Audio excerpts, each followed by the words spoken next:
दोस्तों, क्या आप जानते हो कि lava is not just hot molten material, it is actually a magnetic story Taylor.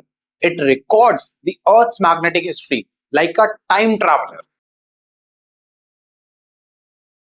होता यह है कि अर्थ का जो आउटर कोर है विच इज आयरन निकल लिक्विड, इसके अंदर कन्वेक्शन करंट जनरेट होते हैं, जिसकी वजह से अर्थ के अंदर एक इलेक्ट्रिक करंट पैदा होता है and this current induces a magnetic field, जिसे हम बोलते हैं अर्थ की मैग्नेटिक फील्ड, और इसी प्रोसेस को हम बोलते हैं जियो डायनामो। अब ये धधकता लावा जब सरफेस पे आता है, इसका टेम्परेचर होता है लगभग 1000 डिग्री सेल्सियस।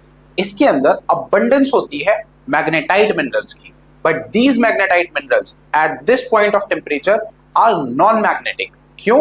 क्योंकि ये अपने क्यूरी टेम्परेचर से ज्यादा है। अब ये क्यूरी पॉइंट क्या होता है उसको समझते हैं। जिस टेम्परेचर को एक्सीड करने के बाद कोई भी सब्सटेंस मैग्नेटिक नहीं रह पाता।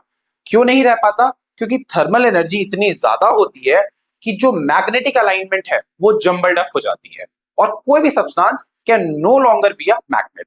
तो किसी सब्सटेंस को मैग्नेटिक बनाए रखने के लिए हमें क्यूरी टेम्परेचर से नीचे का टेम्परेचर ही चाहिए। इसीलिए जब हमारा लावा सॉलिडिफाई होता है, धीरे धीरे टेम्परेचर डिक्रीज होता है, क्यूरी टेम्परेचर के नीचे आता है, तब ये सारे minerals tend to align themselves as per the earth's magnetic field. इस अलाइनमेंट को हमारे रॉक्स रिकॉर्ड कर लेते हैं। देखो, इस अलाइनमेंट को हम थोड़ा सा बोर्ड की मदद से समझते हैं। होता असल में क्या है, अर्थ जो कि एक मैग्नेट की तरह बिहेव करेगा, तो उसके पास एक नॉर्थ पोल होगा और एक साउथ पोल होगा।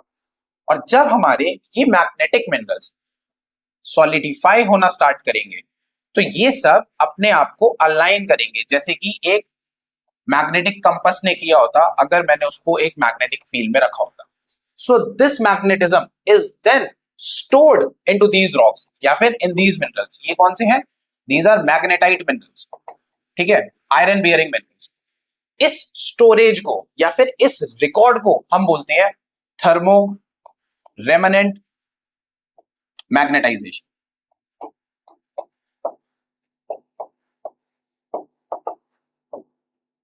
And this magnetisation helps to decode the earth's magnetic history, जिसकी मदद से प्लेट टेक्टोनिक्स समझने में बहुत आसानी